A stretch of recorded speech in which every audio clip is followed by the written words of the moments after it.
Hello, everybody, and welcome to day 15 of this 21-day journey, the return to being, the return to a state of presence, or being present through awareness on our breath, on our breath cycle, using our breath as an anchor to remain present. As I said on day 14, day 15 onwards is the last segment of our journey, where we're going to dive even deeper into the world of energy and what part of that will benefit our journey of transformation. Each of the topics that I'm going to touch during these days is very complex. So consider this just a hello and brush over, just to have a reference of it. It does need more attention than just this practice, just this video. But it is a start point. If you don't know me, my name is Ariana and I am the host of this channel, The Golden Thread Sanctuary. Lots of exciting stuff coming up in this part of the journey. But what is day 15 about? Today is about our senses, our outer senses and our inner senses. Goody goody. So the outer senses are the senses most people are more familiar with. If I go in order here so I don't forget any, it will be the sight, the smell, the taste, the listening or hearing, and touch. Touch, anything that we touch, whichever part of our body we touch. Okay? Now, the inner senses are definitely more subtle, and they're called the clairs in general. And although we have 5 senses that we relate to on daily basis, there are 8 clairs.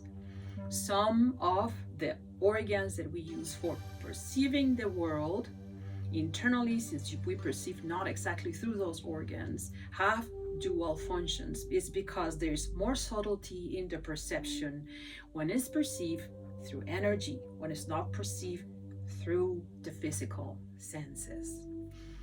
Let me tell you, this is a very fascinating practice. And before I get into some specifics of these clairs, which I won't be very specific, but just clarifying what those are about so that when you're practicing, you know what you're referring to or calling upon your awareness, I will have to say that for the complexity of this practice, I would prefer not to assign you anything specific during the breath cycle. You know, my gestures here refer to inhalation, the turn between inhalation and exhalation, and the turn between exhalation and inhalation. But we are now on day 15, and by now I do hope you have been working on the expansiveness of the rising and falling of the breath. Because for this kind of work, not so much the external senses, but a little bit, and buckets and tons of for the inner senses, we need calmness in our brain. We need our brain waves to go into much slower motion. Another problem will be about the brain waves, but this one is not about it. It's about alpha, beta, theta, da da da. So why do we need to be calmer? It's because we're talking here about a much subtle perception than what our physical senses allow us to, and even that requires calmness. I have an image, and I would like you to think of this image when looking for clarity. Well, I do have a video on clarity, the magic lake parable, but this image is for right now. Like, boom, here's the image. Imagine a little child, you're visiting a house that you don't know. The little child comes and says, look at what I got here. And it's a snowball. You don't know what's inside that snowball. You have no idea what's inside the image. And the child is so excited and brings just a snowball. You take it, and all this sort of snow inside the ball is revolting around, and you have no idea what it is. So, in order to see what's inside, us, we have to let things settle and calm down.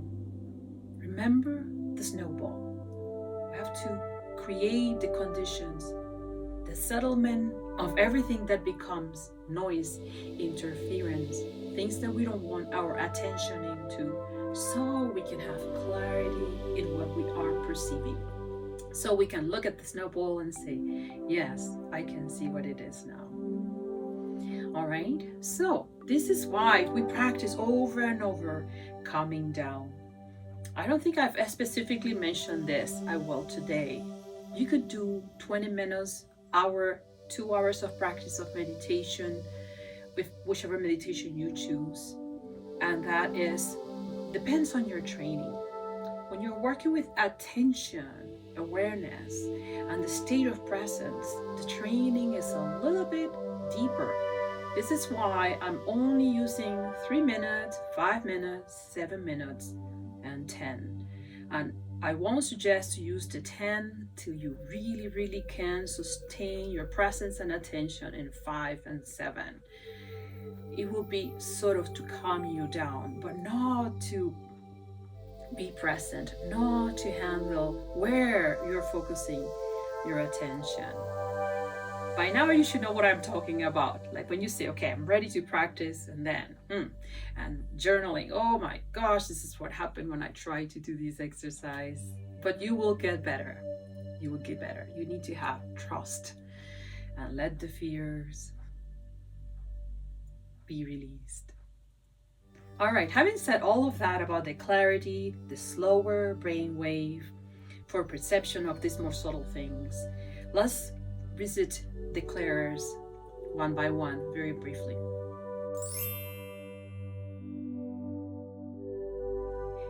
Clairvoyance. Clairvoyance is the capacity to see things that are not present in front of your eyes.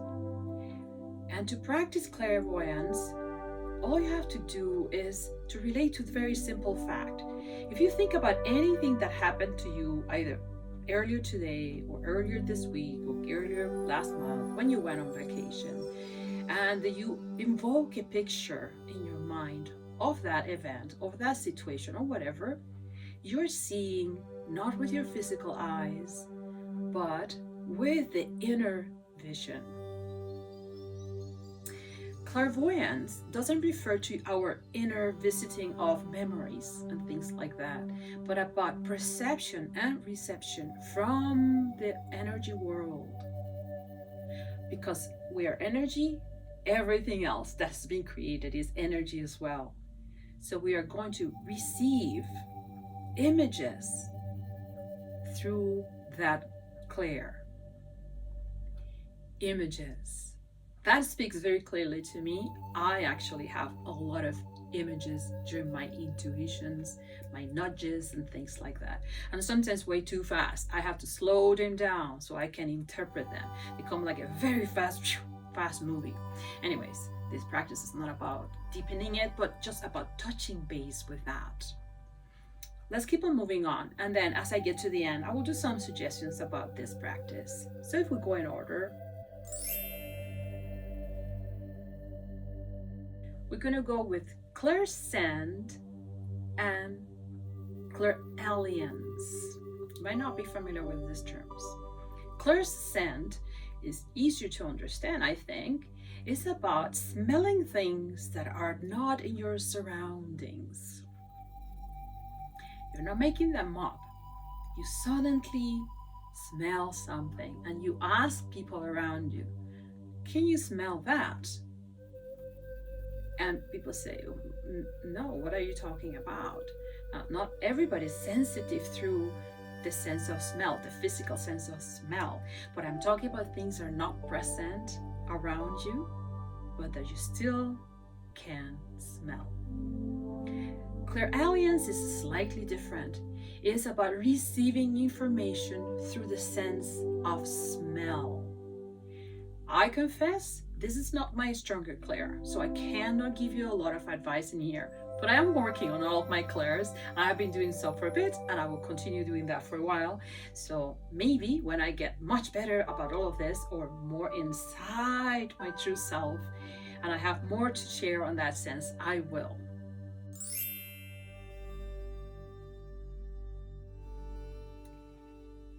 Then we're going to continue. The next one will be the sense of taste. Clairgustance. So Clairgustance is an inner sense of taste inside your mouth, at the very edge of your mouth, of things that you're not experiencing at the moment. And I am not talking about acid burning stomach or anything like that. It's non-physical. So you could sense through your taste, experience an energetic situation that is not happening in the physical expression of things. Very subtle clair. And for people that work in the world of food and testing wines and all of that, chances are you can have a very good practice in this clair. Again, not one of my strongest, so I don't have too much to suggest for now.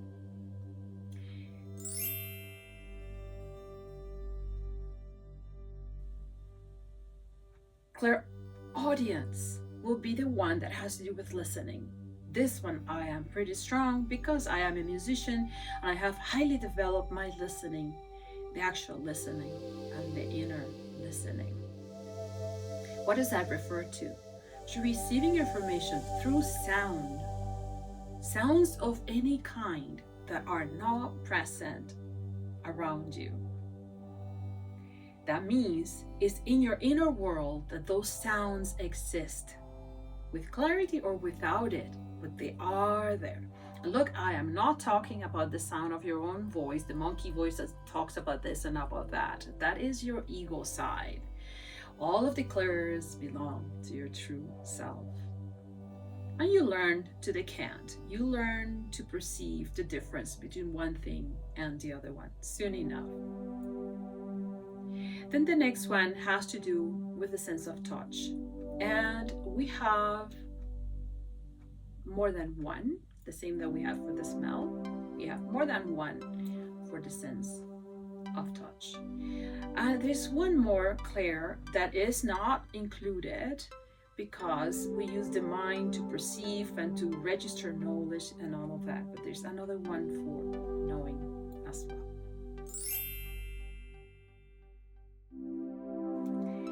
Let's go with this simple one. Not really simple, it's just because it's a one rather than a pair. Claircognizance. So that means that you have a sense that knows and has a certainty of knowing. And many times when you experience this clair, you say, I know this. And people will say, and how do you know it? And most of the time you will have to say, unless you're very trained on recognizing your clairs, just, I don't know, but I just know. And this is not a gut feeling, it's an inner knowing, clarity. I know this. For instance, something happens in front of you, and then you suddenly have all through your being the sense, I know this. But because whatever reason, okay, I know the reason why this is like this, or I know this is happening this way. I actually have explored this one quite a bit. And yes, I find myself many times in circumstances in which I say, are you experiencing this and all of that? And it's through knowing, it's not through sensing what's happening with that person. It's my inner knowing. And then when the person says, yes, how do you know that? And I said, I just know. That is that clair. And now the next two. So let's see.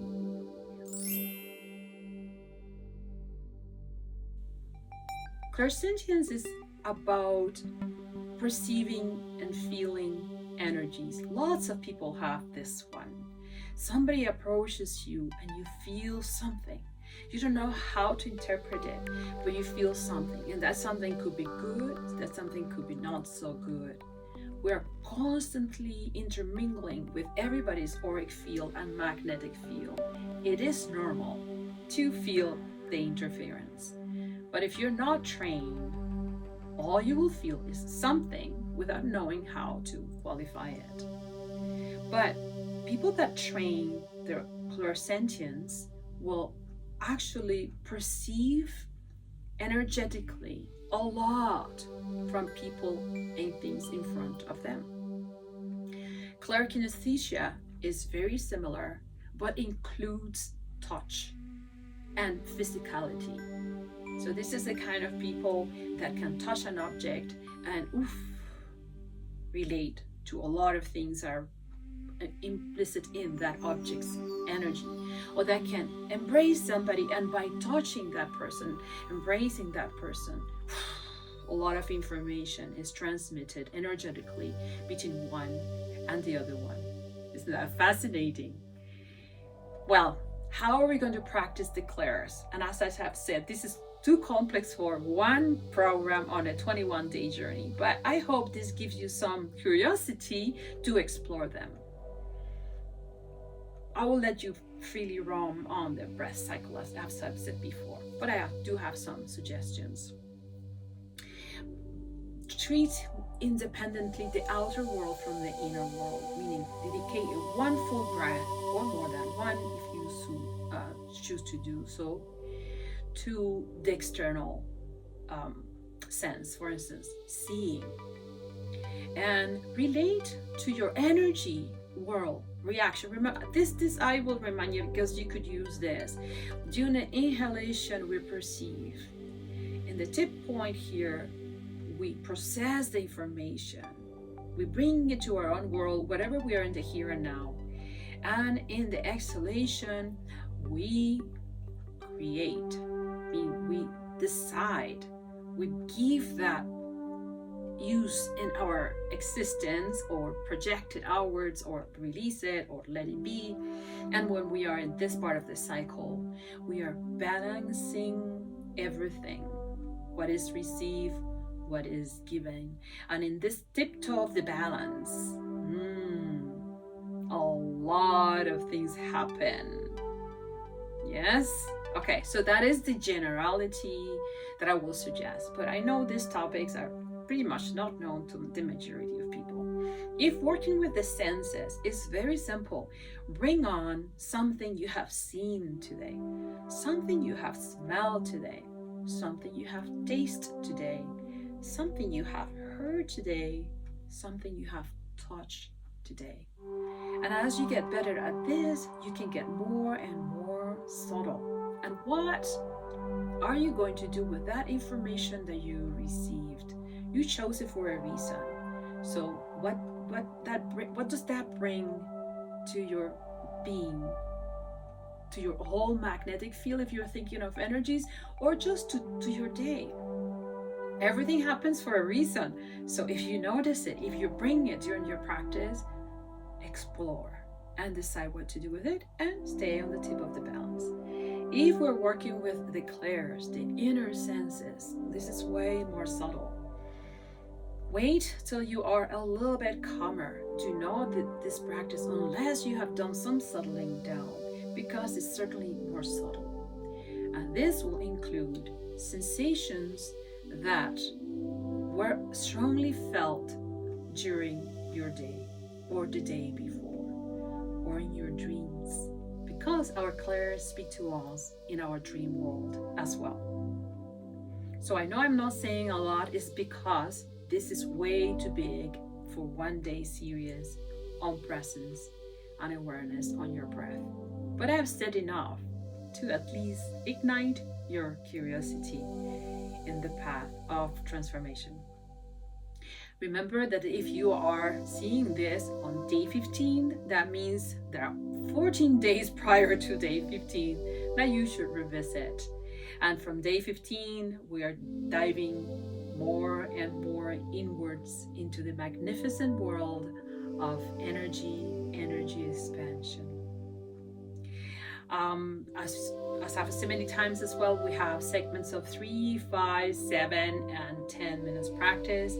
I strongly recommend, once we insert it into the last segment of our journey, to use more and more the 10 minutes practice, because mostly the very first 3 will go into bringing your attention and into lowering the brain wave to be able to stay on focus on things that are way more subtle. I'm so excited that you're here with me, and I can't wait to guide you for tomorrow, day 16. If you're staying and doing the practice just for the 5 minutes to experience this for the first time, this is where I say goodbye, and I'm going to guide you for the next 5 minutes. Otherwise, lots of love to everybody. So if you're here seeing me in this video, that means that you have decided to do the 5-minute practice with me right now into this video. Be kind, be loving, and be patient with yourself. You don't have to be perfect. You just have to be yourself and be present through awareness during this practice time. And the more you practice, the better it will be. You get better results and better getting used to what does it mean to have awareness in your body, in your breath, and in all sorts of things. So settle down, close your eyes, and we're going to start.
practice time, 5 minutes, is now finished. Slowly open your eyes whenever you're ready. No need to force it.